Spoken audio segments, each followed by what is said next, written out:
हम लक्ष्मी चौधरी यहाँ सब गोटे के प्रणाम करे छी। आई हम एकटा चैतावर लऽ कऽ उपस्थित भेलहुँ हैं। एहि गीत में संग दऽ रहल छथि हमर माता जी। गीत नीक लागत तऽ गीत के अधिक से अधिक शेयर करब।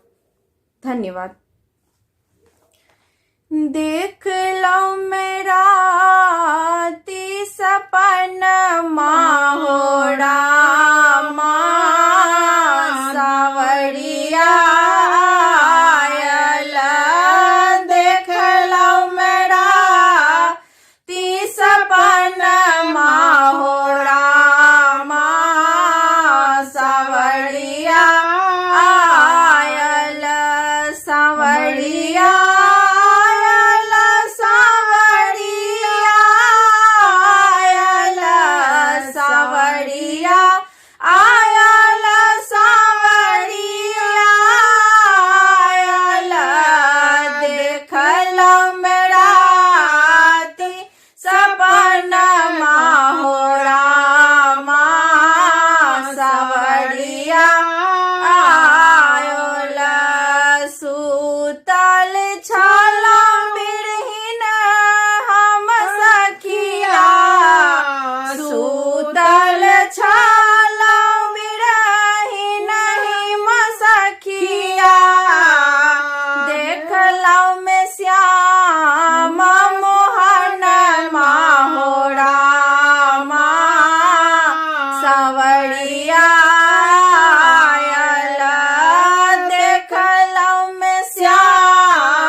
चौकी उठल तन मिलल नहीं मोहन।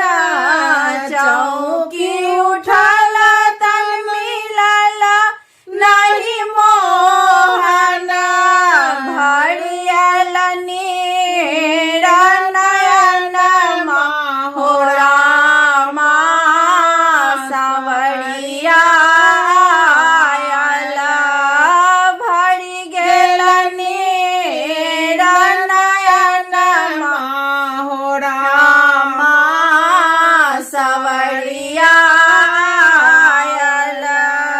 चैतक चंदन कुसुमित कानन। चैतक चंदन कुसुमित कानन। देव दिलनि दुख दिन माहोड़ा सावरिया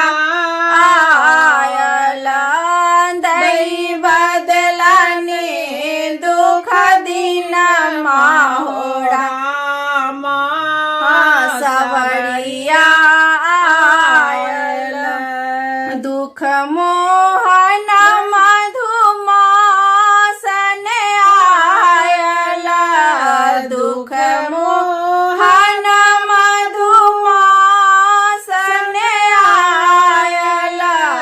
ते हम तेजल पड़न सावरिया आयल।